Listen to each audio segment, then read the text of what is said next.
Hi ನಮಸ್ತೆ ಎಲ್ಲರಿಗೂ welcome to my channel. ಇವತ್ತು ಜೋಳದ ರೊಟ್ಟಿ ಮತ್ತು ಪನ್ನೀರ್ ಮಾಡಲಿಕ್ಕೆ ಅಂತ ಹೇಳಿ ರೆಡಿ ಮಾಡ್ಕೊತಾ ಇದ್ದೀನಿ. ಜೋಳದ ರೊಟ್ಟಿ ಮಾಡ್ತಾ ಇದ್ದೀನಿ. ಅದ್ರ ಜೊತೆಗೆ ಇದೆ ಸರಿ ಆಗಿದೆ ಆಲ್ರೆಡಿ. ಇವಾಗ ಪನ್ನೀರ್ ಗ್ರೇವಿ ಮಾಡೋಣ ಅಂತ ಹೇಳ್ಬಿಟ್ಟು ಎಲ್ಲ ರೆಡಿ ಮಾಡಿ ಇಟ್ಕೊಂಡಿದ್ದೀನಿ. ಇವಾಗ ಹೇಗೆ ಮಾಡೋದು ಅಂತ ತೋರಿಸ್ತಾ ಇದ್ದೀನಿ, ಬನ್ನಿ ನೋಡ್ಕೊಂಬರೋಣ. ಇವಾಗ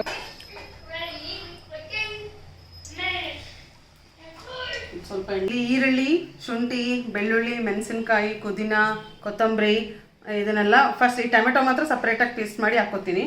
ಅದಕ್ಕೂ ಮುಂಚೆ ಇವೆಷ್ಟು ಏನು ಈರುಳ್ಳಿ, ಬೆಳ್ಳುಳ್ಳಿ, ಮೆಣಸಿನ್ಕಾಯಿ, ಶುಂಠಿ ಎಲ್ಲ ಇದೆಯಲ್ಲ ಅದನ್ನಷ್ಟು ಫಸ್ಟ್ ಫ್ರೈ ಮಾಡ್ಕೋಬೇಕು. ಸೊ ಇಲ್ಲ ಆಲ್ರೆಡಿ ಬಾಣಲಿಲಿ ಎಣ್ಣೆ ಹಾಕಿಟ್ಕೊಂಡಿದ್ದೀನಿ. ಇವಾಗ ಇದನ್ನು ಫ್ರೈ ಮಾಡ್ಕೋಬೇಕು.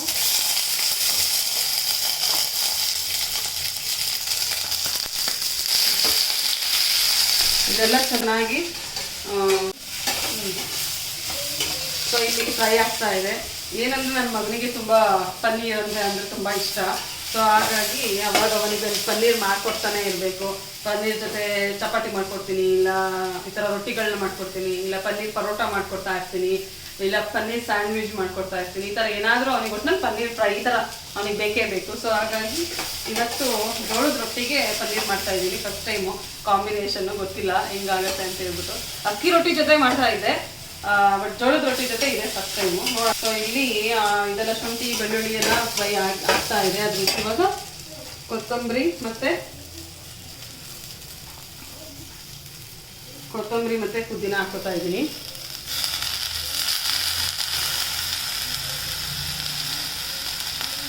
ಇದು ಚೆನ್ನಾಗಿ ಫ್ರೈ ಆಗಬೇಕು. ಅದ್ರ ಜೊತೆ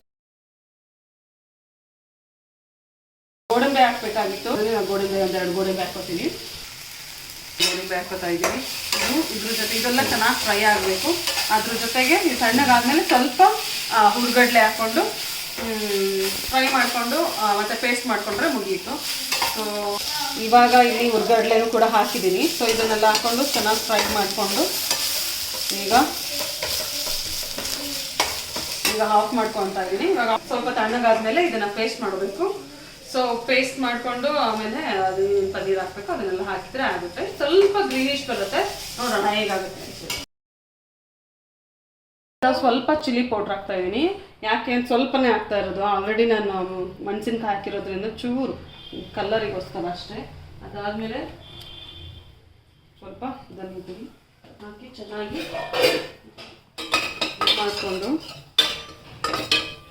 ಇದಕ್ಕೆ ಪನ್ನೀರ್ನ ಫ್ರೈ ಮಾಡ್ಕೊತಾ ಇದ್ದೀನಿ. ಜಸ್ಟ್ ಚೆನ್ನಾಗಿ ಪನ್ನೀರ್ ಕ್ಯೂಬ್ಸ್ ಚೆನ್ನಾಗಿ ಫ್ರೈ ಮಾಡ್ಕೊಂಡ್ರೆ ಜಸ್ಟ್ ಸ್ವಲ್ಪ ಒಂದು ಸ್ವಲ್ಪ ಹಸಿ ಇರೋದು ಬೇಡ ಅನ್ನೋದಕ್ಕೋಸ್ಕರ ಅಷ್ಟೇ. ಸೊ ಇನ್ನೂ ಆಗಿಲ್ಲ, ಆಗಲಿ. ಸ್ವಲ್ಪ ತೆಗೆದು ಒಂದು ಬೌಲಿಗೆ ತಗೊಳ್ಳೋಣ. ಮಕ್ಕಳಿಗೆ ಪನ್ನೀರ್ ತುಂಬಾ ಒಳ್ಳೆಯದು. ಇಷ್ಟ ಆಗುತ್ತೋ ಅಷ್ಟು ಕೂಡ ಫ್ರೈ ಮಾಡಬೇಕು ನಾವು. ಹಾಲು ಪನ್ನೀರು ನಾವು ವೆಜ್ ಆಗಿರೋದ್ರಿಂದ ನಮಗೆ ಬೇರೆ ಏನು, ಸೊ ನಮ್ಮ ವೆಜ್ನವ್ರಿಗೆ ತುಂಬ ಆಪ್ಷನ್ಸ್ ಏನೂ ಇರೋದಿಲ್ಲ ಅಲ್ವಾ. ಸೊ ಹಾಗಾಗಿ ಈ ಥರ ಪನ್ನೀರ್ ಆಗಿರ್ಬೋದು, ಮಿಲ್ಕ್ ಪ್ರಾಡಕ್ಟ್ಸ್ ಆಗಿರಬಹುದು, ಅಥವಾ ಮೊಳಕೆ ಕಾಳುಗಳಾಗಿರಬಹುದು, ಈ ಥರದ್ದನ್ನೆಲ್ಲ ಸ್ವಲ್ಪ ಜಾಸ್ತಿನೇ ತಿನ್ನಬೇಕಾಗತ್ತೆ. ಅದರಲ್ಲೂ ನನ್ನ ಮಗನಂತವ್ರಿಗೆ ಅಂದರೆ ಜಾಸ್ತಿ ಎಲ್ಲ ಥರದ್ದು ಫುಡ್ಡನ್ನು ಇಷ್ಟಪಡಲ್ಲ ಅವರು, ಕೆಲವೊಂದೊಂದನ್ನಷ್ಟೇ ಇಷ್ಟಪಡೋದು. ಸೊ ಅಂಥದ್ದನ್ನು ನಾವು ಅವ್ರಿಗೆ ಯಾವುದು ಬೇಕಂತಾರೋ ಅದನ್ನು ನೋಡಿ ಮಾಡಿಕೊಟ್ರೆ ಸಾಕು.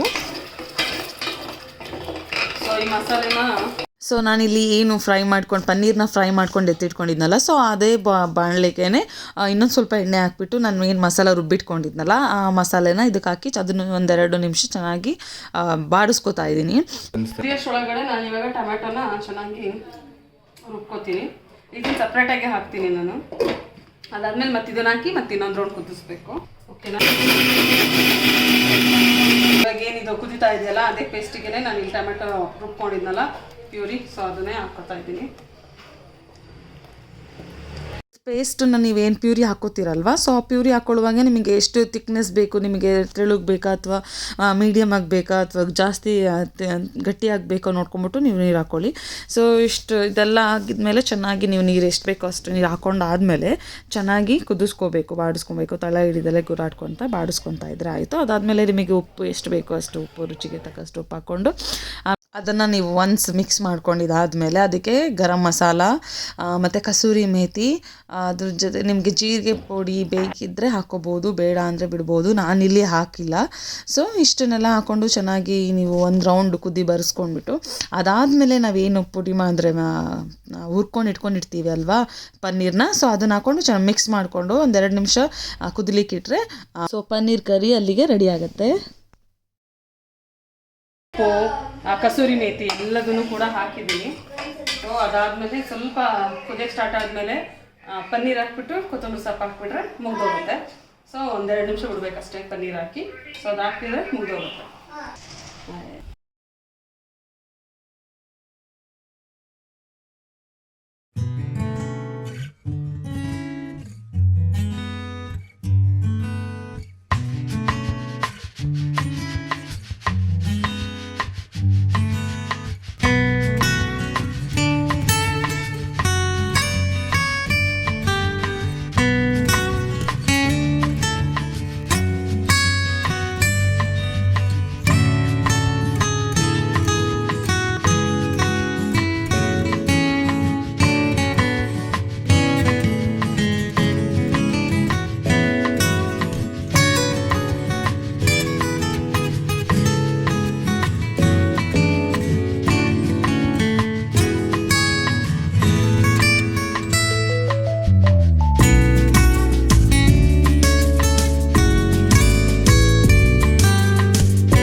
ಪನ್ನೀರ್ ಕರಿ ರೆಡಿ ಆಯಿತು. ರೆಡಿ ಆದಮೇಲೆ ಇಲ್ಲಿ ರೊಟ್ಟಿನೆಲ್ಲ ನಾದ್ಕೊಂಡ್ಬಿಟ್ಟು ಇಲ್ಲಿ ರೊಟ್ಟಿ ಉದ್ಲಿಕ್ಕೆ ಸ್ಟಾರ್ಟ್ ಮಾಡ್ಕೊಂಡಿದ್ದೀನಿ.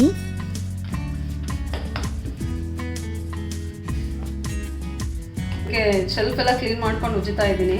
ಆ್ಯಕ್ಚುಲಿ ಮನೇಲಿ ಉದ್ದಬೇಕು, ಬಟ್ ನನಗೆ ಮನೇಲಿ ಉದ್ದಕ್ಕೆ ಸರಿ ಆಗಲ್ಲ ಅನ್ನೋ ಕಾರಣಕ್ಕೋಸ್ಕರ ಈ ಥರ ಶೆಲ್ಫ್ ಮೇಲೆ ಉಜ್ಕೋತೀನಿ.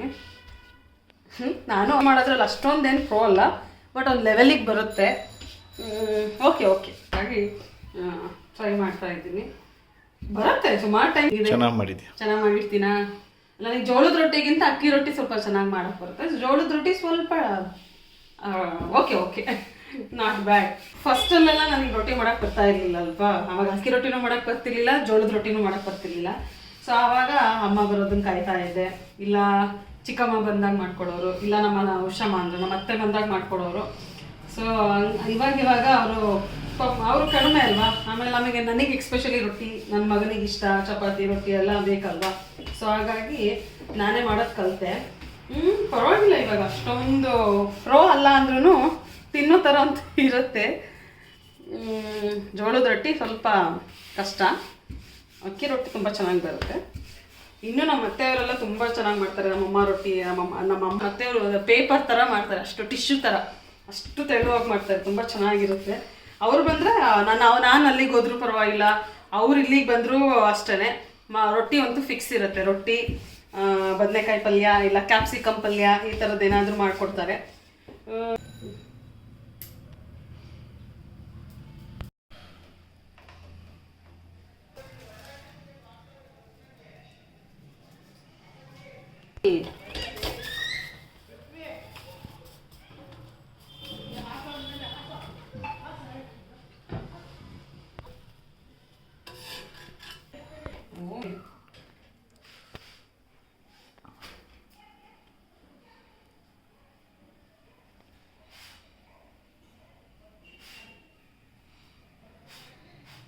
ಈಗ ನಿರಂಜನ್ ಅವ್ರು ಬಂದಿದ್ದಾರೆ.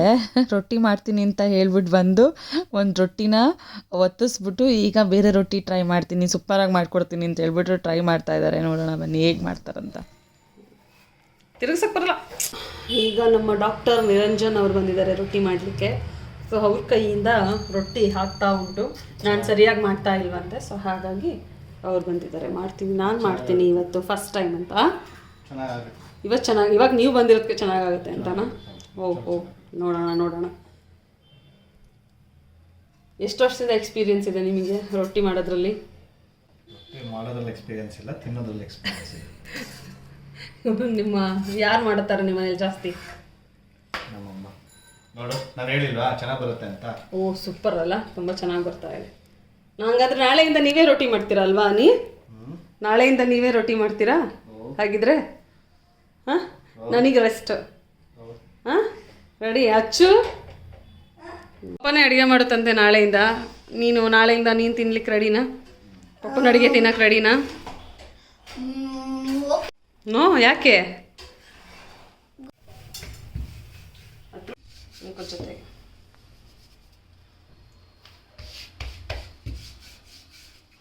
ಸಾಕು ಸ್ವಲ್ಪ